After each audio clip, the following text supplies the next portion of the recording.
Hello everyone, आई hope कि आप सबको सब जना खैरियत से होंगे। आज हम 10th क्लास के मैथ का चैप्टर नंबर 1 की एक्सरसाइज 1.1 शुरू करने जा रहे हैं। उसका पार्ट नंबर भी 2 शुरू करेंगे और उसका क्वेश्चन नंबर 1 की तरफ कह रहा है फैक्टराइजेशन बनाएं।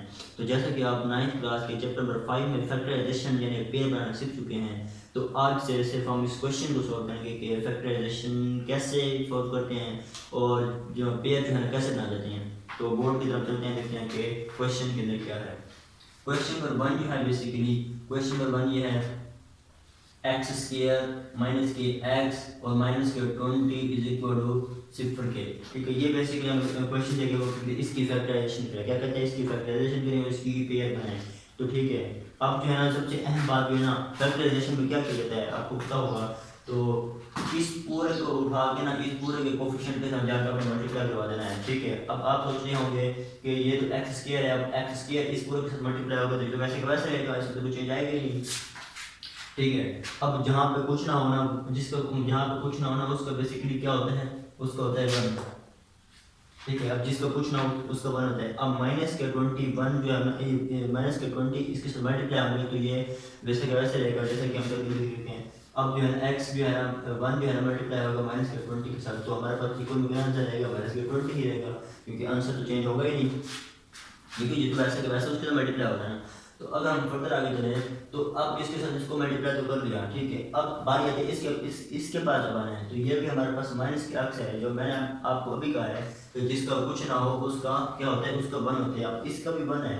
ठीक है, अब हमें दो ऐसे वर्ड चाहिए, हमें दो ऐसे लेटर चाहिए। अब हम इनको मल्टीप्लाई करें तब भी माइनस के 20 आना चाहिए। अगर हम माइनस करें तो हमारे पास माइनस के 1 आना चाहिए। अगर एक्स को छोड़ दें हमारे पास माइनस 1 आना चाहिए। तो हमें दो ऐसे पेयर्स चाहिए। तो देखते हैं कि कौन कौन से पेयर दरकार होंगे। तो बेसिकली अगर आप ये काम कर चुके हैं, इसको हमारे ये कहते हैं माइनस के साथ मल्टीप्लाई करें, सॉरी मल्टीप्लाई करें तो हमारे पास क्या आता है माइनस के 21, ये तो वैसे का वैसे आता है। ठीक है, अगर मैं इसको 2 को मल्टीप्लाई करूँ माइनस 10 के साथ, तो हमारे पास ये बेसिकली हमारे पास जो बेसिकली इसका आंसर है ये तो हमारे पास क्या कहते हैं माइनस के 20 आ गया। ठीक है, माइनस के 20 तो इसका आंसर आ गया ना। अब अगर मैं इसमें से माइनस करूँ तो हमारे अब देखिए माइनस के 10 है और प्लस के 2 है, तो हमारे पास ये तो इक्वल में 8 बचते हैं 8 बचते हैं। हमें तो -1 चाहिए, तो हमारे पास ये तो पेयर चलेगा नहीं। अगर मैं फर्दर आगे चलूँ कि अब 4 को मल्टीप्लाई करते हैं -5 के साथ, ये हमारे पास आंसर आ गया बेसिकली माइनस के 20। ठीक है, अब ये हमारे पास आंसर एक इसकी शर्त पूरी होगी कि अगर ये प्लस के 4 है और ये माइनस के 5 है। अब ये इन दोनों को मैंने मल्टीप्लाई करवाया, इन दोनों का मैंने कॉम्बिनेशन कराया, तो हमारे पास क्या है माइनस के 20 आ गया। अब जो है ना हमें -1 भी चाहिए, क्योंकि यहाँ पे -1 है, हमें -1 भी चाहिए। तो हम -1 कहाँ से लेंगे। अब जो है ना अब ये देखें आप सॉरी अब -5 को इधर लें, अब प्लस के 4 इज इक्वल टू, अब -5 में से प्लस के 4 लिया तो किस क्या आंसर है माइनस के 1 आता है।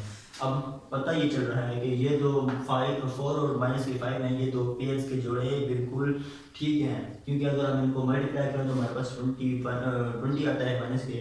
अगर हम इनको माइनस करवाएं तो हमारे पास, अगर हम इनको प्लस करवाएं तो हमारे पास क्या आता है, हमारे पास -1 आता है। तो बेसिकली कहना ही चाह रहा था कि हमारे पास ये जो पेयर आया है ना, बेसिकली वाले ये जो पेयर आया है ना, ये जो इसका आंसर है ना, और ये वाले ये जो बिल्कुल करेक्ट है इस वक्त। ठीक है, ये तो पेयर इसके बनने के बिल्कुल काबिल है। ठीक है, अब जो है ना ये माइनस के 5 और माइनस के जो 4 है ना, अब हम इनके वेरिएबल्स में पुट कर देते हैं। ठीक है, अब हम इनको सोल्यूशन आप यहाँ पे लिखेंगे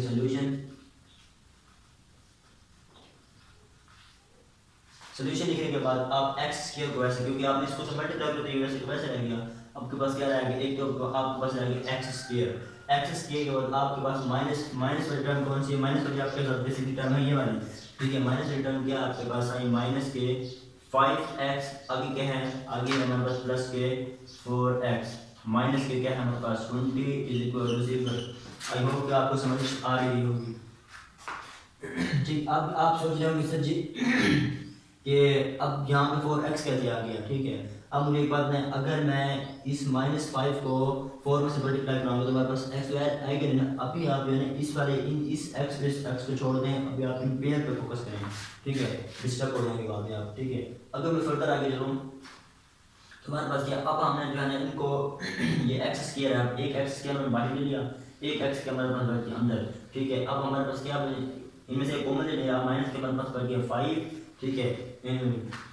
उसके बाद आगे हम बढ़ते चलेंगे तो हमारे पास क्या है, हमारे पास ये प्लस के 4 है, 4 हमने कॉमन ले लिया, एक्स भी अंदर चला गया, एक्स अंदर चला गया तो हमारे पास क्या है, अब 4 को क्योंकि अब 20 बनाना है तो ये हमारे पास क्या आ जाएगा, माइनस के 5 कॉमन ले लिया और इज इक्वल टू 0 के।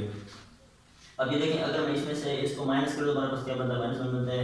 अगर मैं इसको इसके मल्टीप्लाई करूँ तो हमारे पास क्या बनता है, 20। तो हमारे पास ये बेसिकली जो अब जो है ना, अब हमारे पास आगे अगर हम पढ़ने चलें तो हमारे पास क्या बनता है, x माइनस के 5 आ गया एक तो हमारे पास, और एक है हमारे पास x प्लस के 4, एक हमारे पास ये पेयर बना एक। अब ये दो तो वैसे कॉमन है ना, तो इनमें से एक हमने कॉमन ले लिया, अब ये दो हैं बेसिकली वैसे के वैसे आ गए। अब जैसे कि उस क्वेश्चन की तरफ कह रहा था कि फैक्टराइजेशन के पेयर में, अब इस पॉइंट से लेके इस पॉइंट तक जो है ना, हमने फैक्टराइजेशन के पेयर बनानी है। हमने इस वक्त जो है ना, इस वक्त फैक्टराइजेशन के पेयर तो बना दिए हैं, ठीक है। अगर हम फर्दर आगे चलें, अगर आपको कहते हैं एक्स की कीमत भी मालूम करनी है, क्योंकि पेयर यहाँ तक उसकी डिमांड थी हमने पूरी कर दी है, ठीक है। इस पॉइंट तक हमने इसकी डिमांड पूरी कर दी है। अब अगर फर्दर आगे चलें तो कहते हैं एक्स की कीमत भी मालूम करें। अब हम एक्स की कीमत मालूम करने जा रहे हैं, एक्स की कीमत मालूम करने के लिए क्या करेंगे हम, एक तो हमारे पास क्या है, एक्स माइनस के 5 इज इक्वल टू 0, कॉमन लगाने के बाद एक्स प्लस के 4 इज इक्वल टू 0, ठीक है। ये हमारे पास आ जाएगा कुछ इस तरह से, ठीक है। उसके बाद अब जो है ना, आप क्या करेंगे, ये माइनस क्या हो जाएगा, प्लस का हो जाएगा, तो एक्स इज इक्वल टू 5 हो गया हमारे पास। ये हमारे पास क्या हो गया, एक्स है, ये प्लस का हो जाएगा क्या हो जाएगा, माइनस के 4, ठीक है। हमारे पास यहाँ तक हम पहुँच गए, ठीक है। अब वो कहता है कि अब बात यहाँ तक पहुँच गई, ये एक्स की कीमत ये है और ये भी एक्स की कीमत है, ठीक है। फैक्टराइजेशन के बाद की बात हो रही है, अब ये दो कीमत आ गई। अब हम जो है यहाँ पे बेसिकली लिख सकते हैं 10 दी सेट, सॉरी 10 सॉल्यूशन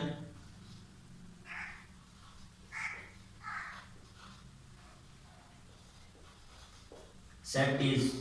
अब हमारे पास जो इसका बेसिकली हम इसका सेट लिखने जा रहे हैं, वो हमारे पास सेट क्या है, हमारे पास सेट है बेसिकली ये वाला। अब ये जो आप इसका आंसर निकालेंगे, बेसिकली जो इसका हम आंसर निकालेंगे उसका 1 नंबर है, तो ये पूरा 2 नंबर का क्वेश्चन है, ठीक है। आप इस पॉइंट से लेकर इस पॉइंट तक हल करने के लिए आपको सिर्फ 1 नंबर दिया जाएगा। जब तक आप इसका सोल्यूशन नहीं लिखेंगे आप उस वक्त तक आपको 1 नंबर नहीं देगा, बल्कि ये पूरा हल करने के बाद भी शायद ना ही दे, ठीक है। अब हम चलते हैं इसके आंसर की, तो हमारे पास इसका आंसर क्या है, हमारे पास एक तो है प्लस के 5, हमारे पास क्या है, एक तो हमारे पास है प्लस के 5, उसके बाद आपने कॉमन लगाना है, कॉमन लगाने के बाद हमारे पास क्या है, माइनस के 4, तो हमारे पास क्या आ गया, माइनस के 4। तो ये है बेसिकली हमारे पास, तो ये है बेसिकली हमारे पास सेट। मैं दोबारा से इसकी रिवीजन करवा देता हूँ। आपने जो है ना इस कोफिशिएंट को इस कोफिशिएंट के साथ मल्टीप्लाई करना है, उसका जो आंसर है इसके तो बना है, इसके इसलिए बनाया था, ठीक है। हमें तो ऐसे पेयर चाहिए जो प्लस माइनस करें तो हमारे पास आंसर एक ही आना चाहिए, ठीक है। अब जो है ना जैसे कि एक्स स्क्वायर माइनस के 4x माइनस के 20 इक्वल 0 आ गया। अब एक तो मैंने इसमें से कॉमन ले लिया, कॉमन लेने के बाद जो बचा मैंने उसको मल्टीप्लाई करवा दिया। उसके बाद ठीक है, ये तो पेयर थे देना, इनको मैंने ले जाकर कहा, अब एक ये कॉमन था और एक ये कॉमन था, ठीक है। उसके बाद एक्स स्क्वायर और प्लस के 4 मैंने वैसे वैसे डाल दिए। अब जो है ना हमें यहाँ तक पेयर चाहिए, हमें पेयर लाने के बाद ये जो सारा प्रोसेस किया ना हमने एक्स की कीमत मालूम करने के लिए किया है। तो कैसा लगा आज क्वेश्चन कमेंट बॉक्स में ज़रूर बताइएगा, और आपको मेरा पढ़ाने का तरीका कैसा लग रहा है। प्लीज़ मेरे चैनल को सब्सक्राइब और लाइक जरूर कर दें, ताकि मेरी मज़ीद आने वाली वीडियो आपको बर वक्त टाइम पर पहुँच जाए। खुश रहें, आबाद रहें। अस्सलाम वालेकुम।